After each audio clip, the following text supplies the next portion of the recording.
Episode number 434. Pioneers in aviation don't win. That's the thing we've realized. If you're the first at anything in aviation, you don't generally make a lot of money. You go down in the history books and it's really cool what you did. Right. But if you're trying to build a sustainable business, let other people learn what works and what doesn't, and then just come in and build a more suitable solution that is, again, cost effective. Welcome to the Be Real Show with Travis Too Tall and Huff, where we talk about life, dreams, social media, and business.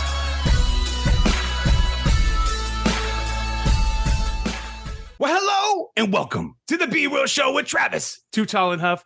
Folks, I hope you guys are fired up today, ready to get some fuego in your days, nights, weekends, or whenever you are listening to the show today. But after this show, I think you're going to want to be flying a little higher in the sky, my friends, because we're talking to someone that took his passion as a CEO, a pilot, a musician, and actually started an airline service called Ventura Air. Mr. Nik Tarascio. Nick, are you having a great day today? So far, man. Let's go. Are you ready? Are you ready to be real, my dude? Always. Let's go. I love that too. So you took your passion as a musician, obviously, living a more fulfilled life through music. You're creating a lot of different things like that. Before we get into the business, were you always into entrepreneurship? Were you always into starting little businesses and things like that along your journey?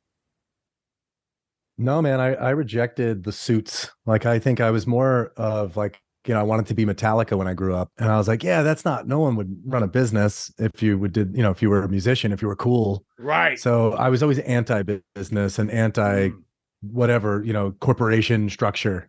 Right. So did you always then you gravitated to making music? Were you like in a garage band, kind of like making music, getting shows, doing gigs? I've done music too. So I know the grind, obviously putting the content together. It's not as easy. Today it's easy. You can make a TikTok video. It could go 100 million views and you got huge distribution and it's different. Back then you had to hustle your CDs or get it out there. A lot different distribution model, try to get people to your gigs, etc. But it's fun performing and things like that. So were you like in a rock band? What kind of music were you guys playing when you first started? Yeah, it was like a hard rock band, and we started playing. So it was really mostly with my brother, who's a drummer, and I had a bass player friend from high school. Nice. I was like, I don't know, do you guys want to just do this rock band thing? And we got invited to play a battle of the bands in our local town, and we ended up winning it. That was huge. And getting on the radio, it was like our first gig. It was like our first gig. We're on the radio, like some local classic rock station. It was through Vans or something. That began wasn't it through Vans or something like that? Was it through Vans? I think. Yeah, so Warped Tour. Exactly right. It was Warped Tour. So we ended up getting one of those gigs, and it was crazy. It was like within a year, we went from I'd never played a show out to we were playing on the stage at Vans Warped Tour. Oh, and shit.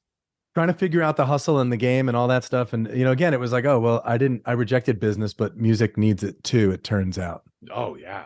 Dude, talk about it now more than ever, dude. As far as just music and all the things you're hearing of the past, of the stories of management and things like that. That's the thing that sucks about music and athletes is they get these huge paychecks, a lot of attention, and then a lot of people taking advantage of them, unfortunately. Hard to understand all the ins and outs of your finances, maybe. And when it comes down to it, let's just be real. If you don't have your know how to balance your checkbook and know where your money's at, you're going to be in trouble. It sounds good when the money's just flowing in like an avalanche, but we all know with music, how it works is like, you got to keep the hits coming. You know what I mean? And that's very hard to do. That's why you always hear the term one-hit wonders, because you got to keep those hits coming to keep that avalanche of money coming for you. And obviously now more than ever, there's so many things the musicians can do to represent themselves, distribute it themselves, kind of control that. But now, obviously now we understand that. Back then, it was just the hype and the fun and the big checks and the glam and the rock star. I performed one time in the Whiskey A Go, or two times the Whiskey A Go-Go, or places like that, the Viper Room, or just getting the chance to play at the places that where legends played before you. Either way, whether you make it on for, it's a moment. You know what I mean? So it's a moment. So then you had the artist moment. Then where did we get the CEO moment? What was the moment where it took the business took off? Yeah, so my parents had a flight school when I was a kid, and that was flight school, and then it was a maintenance facility, and it just kind of kept evolving. So they had started a charter company when I was 14 years old, and I'd always been around it. I'd always helped out with it. Wow. I was fixing and flying airplanes since I was about 10 years old. I'd go flying with my dad and stuff.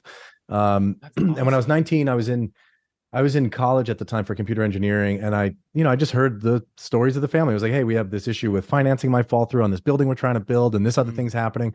I just saw the pressure mounting for my parents, and kind of emotionally left college like in a particular day where it was like everything went sideways.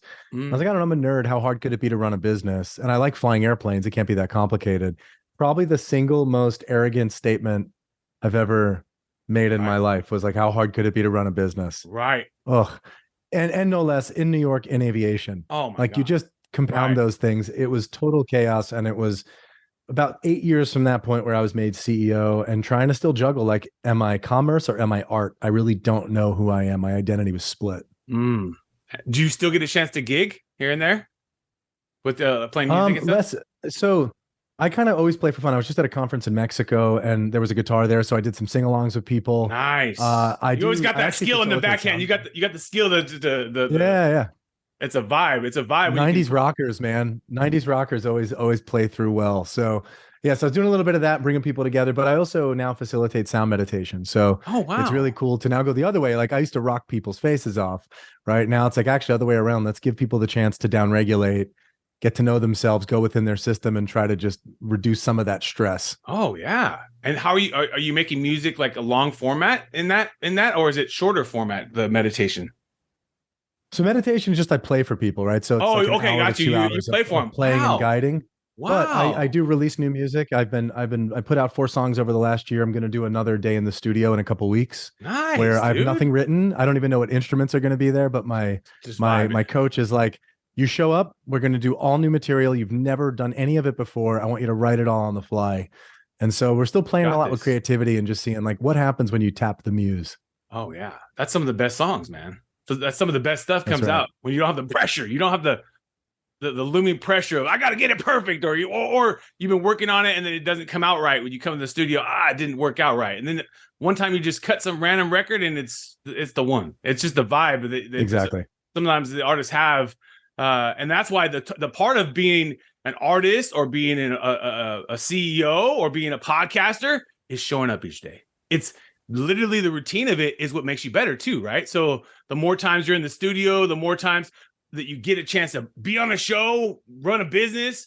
So take me into this now, because you're way further along the journey in the aviation business.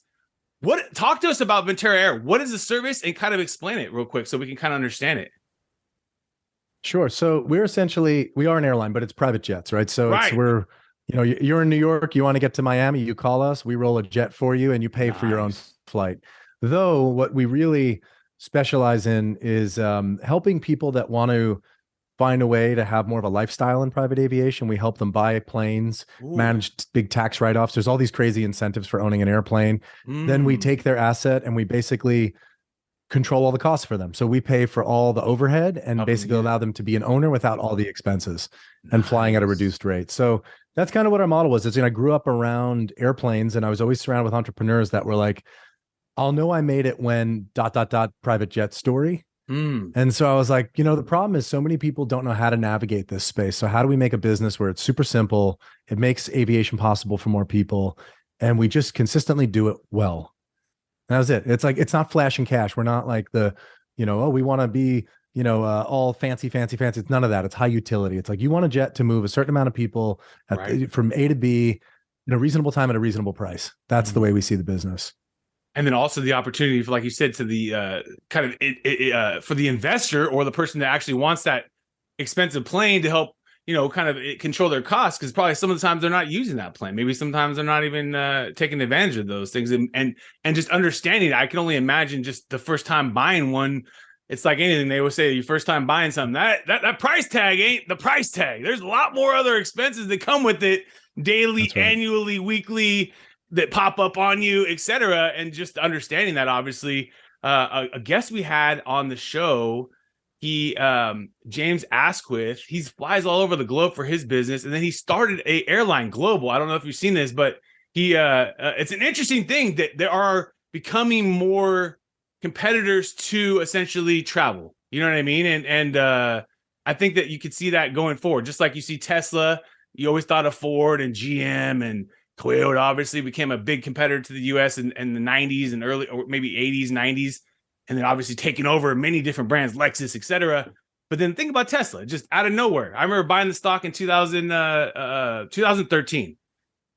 It wasn't not many people talked about it. You know what I mean? And now you literally in California, you can't miss them. You know what I mean? Like they're out here. So That's right. It's like an airline business too. You think of American Airline and some of these established brands. And I think that over time, it maybe has more and more competition to the space, in my opinion. I don't know for sure. I don't know guarantee. For sure. But it seems like that's the play. And then also a lot of the stuff with this, the cool thing, Nick, with this high speed, hypersonic travel stuff, which would be really interesting down the road, where you could kind of get from here to, Europe in 5 hours or somewhere, more reasonable time, obviously using faster craft.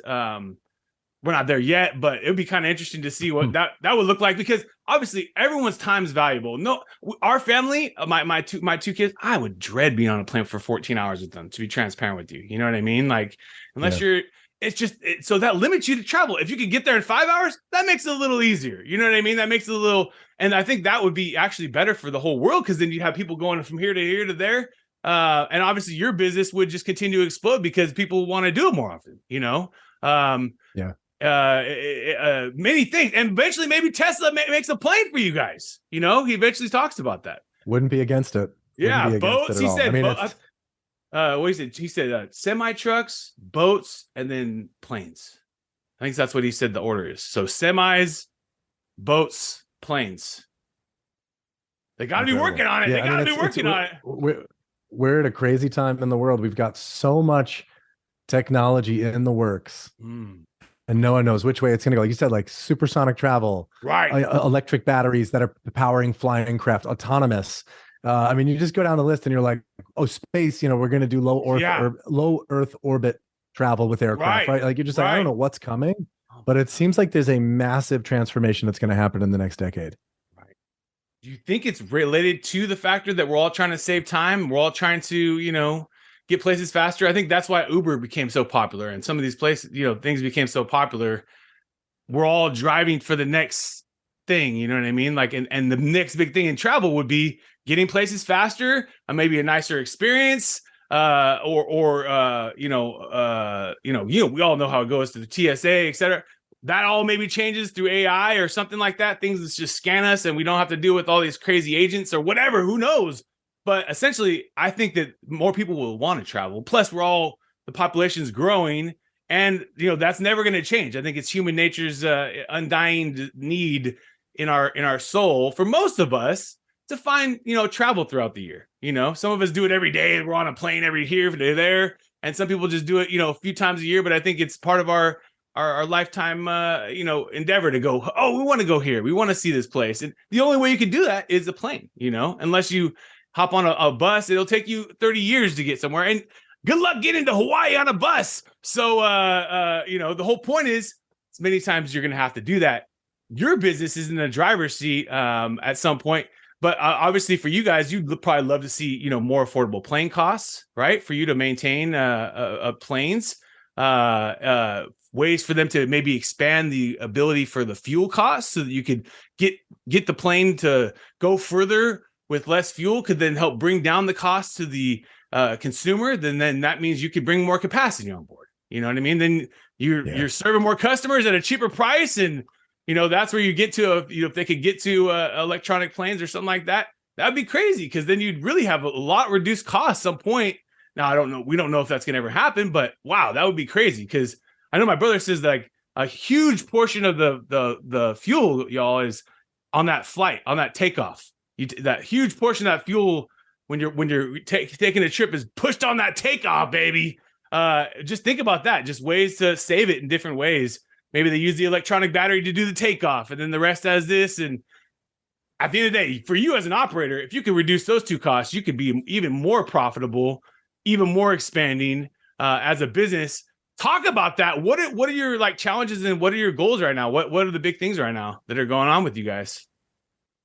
Probably the biggest thing for us. So we really focus on the operational side. We believe that it's really about delivering consistent performance at a reasonable controlled cost. Like a lot of our competitors focus on the marketing and the sales, and we're like, we're okay. We're just going to keep on focusing on delivering a reliable product. Right. But we're not ready to place any bets. And that's why I was saying there's so much crazy technology on the precipice of where we are.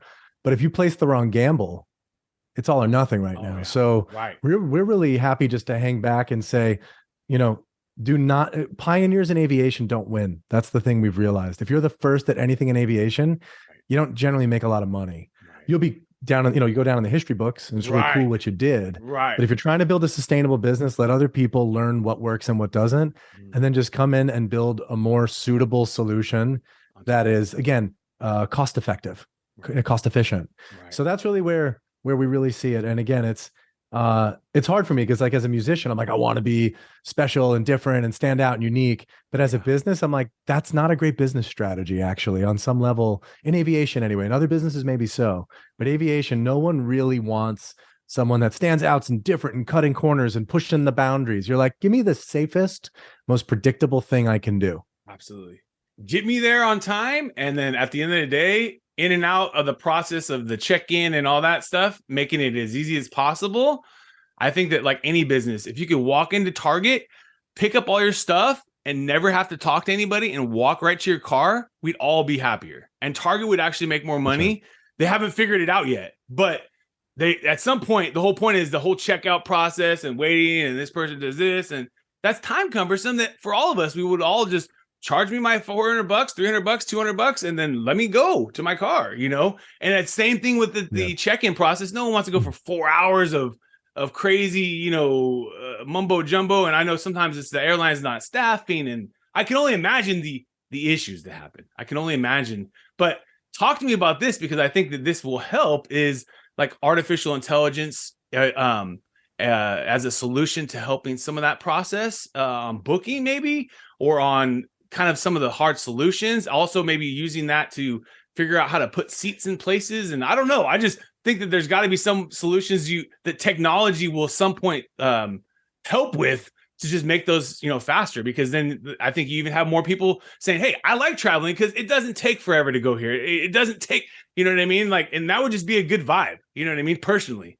And I don't travel a ton, but I just know that you go to the airport, the last time we traveled, it's like, hey, everyone's a little bit, cranky. And obviously, thank God for after the pandemic not having to wear the mask and stuff, because that was even worse. I remember the ladies telling people every 5 seconds to pull up your mask, and I remember people saying all sorts of stuff that even caused worse, customer service. And that you can't fault anybody, because we just didn't know what was going on, and everyone was trying to operate at that time. But now, at the end of the day, I think more people are going to be traveling than ever, especially even in these private experiences, where they pay a little more to get somewhere, and they have less of that process, and they have more of a custom experience. What is the average flight cost? Do you mind revealing that, or does it? You can give us a range of what it usually typically costs to fly private. So, private, because people typically.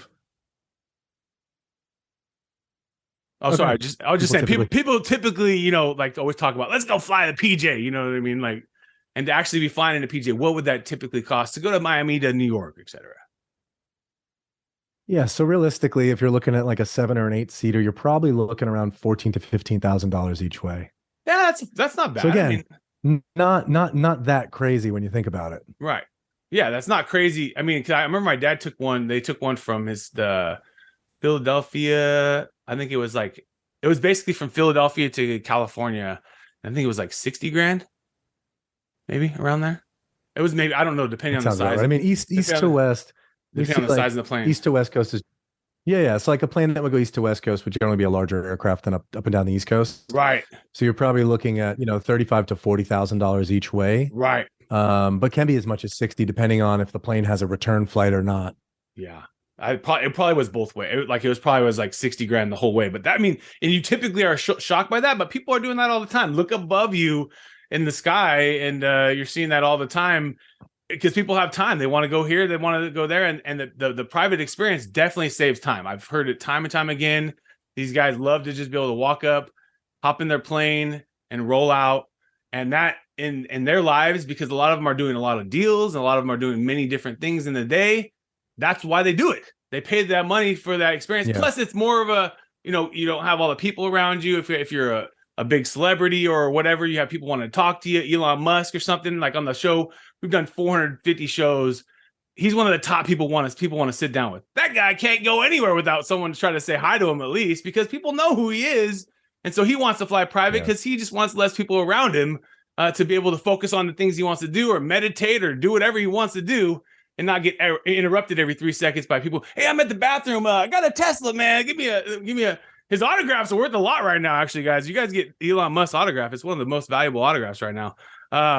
But dude, this is incredible. I think your business is in the driver's seat because of the experience of, like you said, you already have a foundation of your family business, and then your mindset has taken it to this level. Do you have is there a goal of like, we need to get more planes, but we don't need to get more planes right now? You're just kind of seeing where the market is, seeing what happens. I mean, we're basically we're intending to double in the next 2 to 3 years. So wow, let's go. Planes and yeah. I mean, there's no hanging out. We're looking to push forward and continue to bring scale. Because again, if you're playing the game of we want to be as most cost effective as we can, right? Then you got to keep playing the game of scale.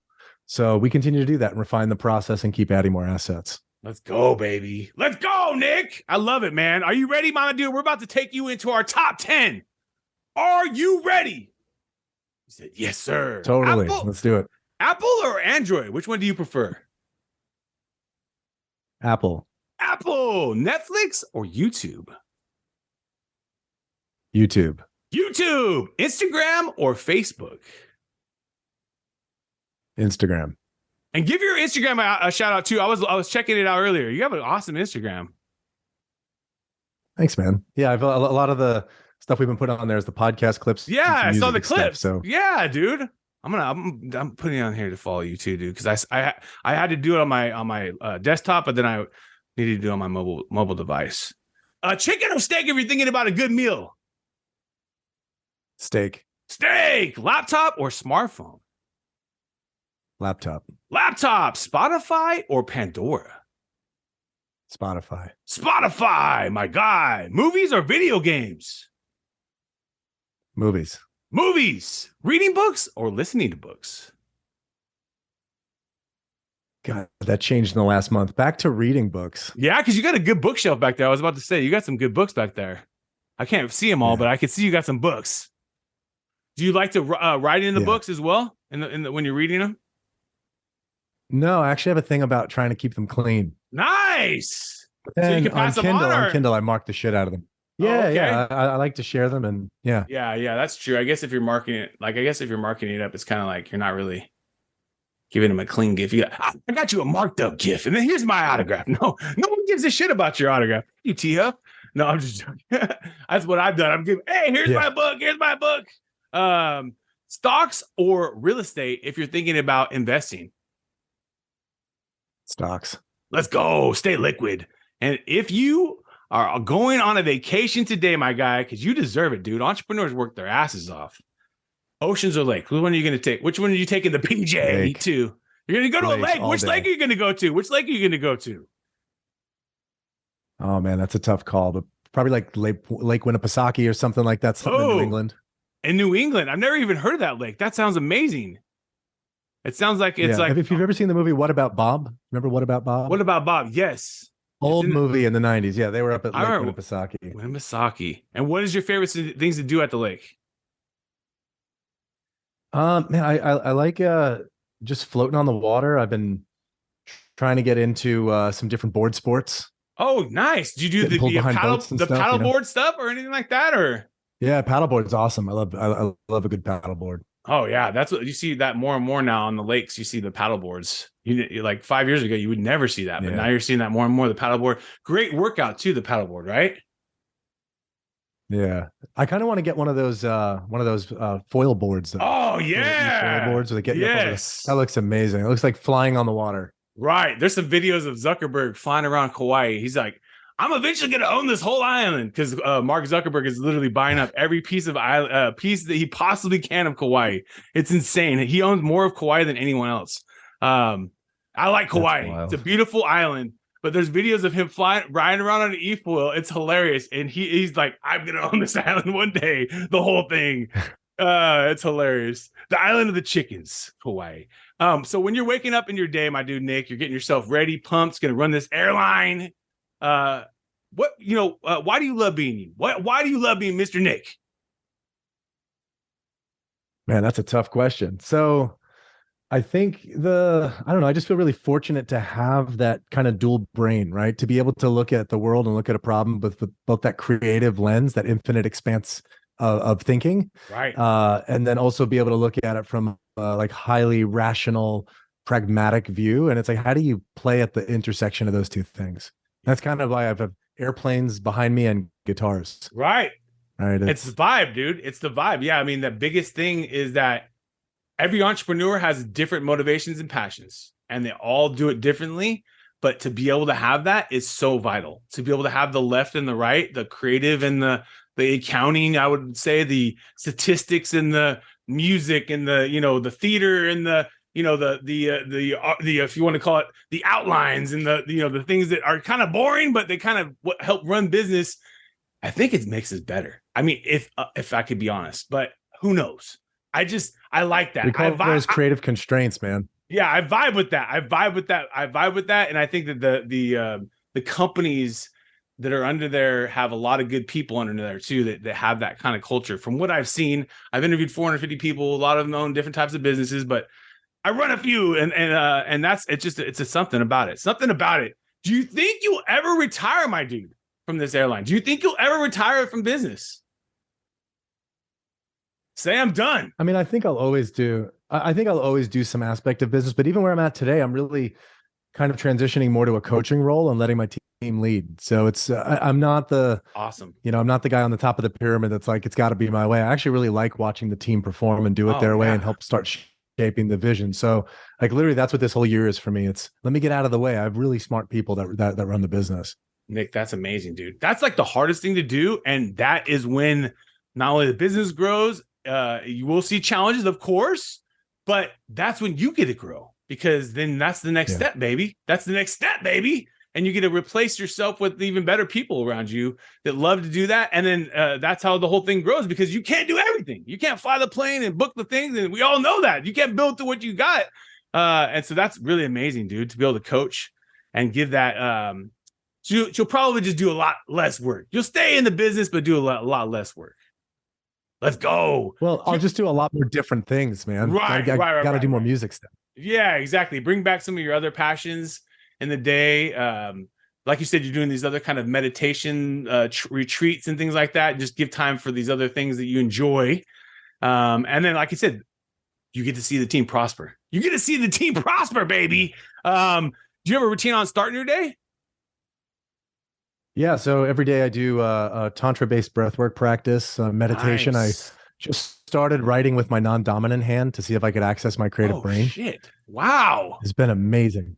Is that easy to do, or is that hard for you to do? It's actually a really great process. My buddy Bill Donius, I just was in Mexico with him for a retreat, and he was like, "Yeah, if you want to find that creative connection, get out of the way of yourself, use your non-dominant hand. You ask it a question, you just let it start writing, and it's amazing the stuff that comes through." So that's part of my routine. Some stretching, some yoga. Oh shit! And then a body scan, man. Just do the body scan and see like what's off right now. And what do you do if something's off? Then I literally will actually meditate on it. I'll try to like lean into it, be like, what is this indicative of? What is going on in my system? And then I'll use the left hand now just to say, tell me why that's happening. Like, is it a lower back pain or a buzz in my leg? Like what's causing that energetically? Wow. That's a good point, to actually like meditate about what, if you're feeling the pain, to meditate about that. I like that, guys. Let's go. And a couple last questions for you, my dude, before we roll. Is if you could sit down to a steak dinner with anyone in the world, who would you sit down with? Oh man, it would be someone asked me this last week, basically. Rick Rubin. Rick Rubin, baby. He's a fucking legend, baby. He's incredible. Sorry for my French. Yeah. But he is the legend, man. And the best thing I ever heard him say for artist perspective is all you need to focus on is one sentence. Like when you're writing, like, just worry about one sentence. Like, don't worry about anything, writing a whole song. It's just one sentence. And then just building on that. Like, that was what he was telling the artist, basically, like in their session. And it was like, I think it was Eminem, or I don't know who it was, but it was very interesting to just think. You always think of a big song with lots of lyrics, and this is one of the best. Obviously, we know, songwriters, producers in the world, from Beastie Boys to Eminem to everybody. And he's just saying, hey, don't put the pressure on a whole song, man. A sentence, baby. And I like that because that applies to many things: a blog, a podcast, a YouTube video, a YouTube short, whatever it is. Don't worry about the whole thing. Just get across one little sentence to that message. That's what he's saying. And I think that's from the legend of a songwriter. I think that always stuck to me because it just simplifies anything you're trying to do with that creative side, whether it is a blog or a book or whatever. Hey, if you get one message out of anything, that's everything. And it could, one song with one message can make you a lot of money, but it also can change the world in many different ways, as he knows from his music. So, dude, that would be a legend. I've never had him as a guest. That would be crazy. And then last thing is, where is the best place for people to learn about you and the business, my dude? Where can we tag you in links, or where we can send people to learn a little more about it? You could check out venturajet.com for the business, and you could check out my Instagram, Nik Tarascio, on there, just at Nik Tarascio. Let's go. And guys, I'm putting that all in the show notes. So we're going to make it quick and easy. And hopefully, dude, like I said, man, this is just like the whole space of travel, the innovation of travel. And I think more and more efficiency of technology is going to make your business even fly a little higher, even more in the future. My guy, he's doubling, he said, in 5 years or less. Folks, we want to thank you again, Nik, so much for your time today, my dude. Get into the studio and let's crush it this week or whenever you're going to record next, because you deserve that too. And folks, I want to thank you again for hanging out with my guy, Nik Tarascio and Travis, Too Tall and Huff. Thank you again for your time today. And let's keep being real. What another epic episode. And if you enjoyed the episode today, can you please do me a favor and subscribe to our podcast, The Be Real Show, on iTunes or your favorite podcast platform. And also take a little time today, if you don't mind, and give your boy T Huff a review. I would really super appreciate it. And thank you so much for listening today. We're all going through a lot right now. And Real Time Outsource, my business, is giving back to local and small businesses. Through our social media services and campaigns, we are actually helping small businesses get more exposure during these times, and also when we get through these times. At the end of the day, we don't know how long this is all going to last, but most importantly, you got to think about your business right now and take it seriously. So come check us out at realtimeoutsource.com, and we would love for you to qualify and get the process started where we can take a look at your business and see if we can qualify you for some of our services. At little to no cost for most of the businesses, and some businesses, you're gonna have to pay, but that's part of life, right? But most importantly is that I think this is the time, folks, that you can actually help thrive in your business. And so I would love to help you personally with our team. We're all going through a tough time right now, so take advantage of us. realtimeoutsource.com. Check us out, and we would love to do some business with you and help you with your social and digital media in 2020 and beyond.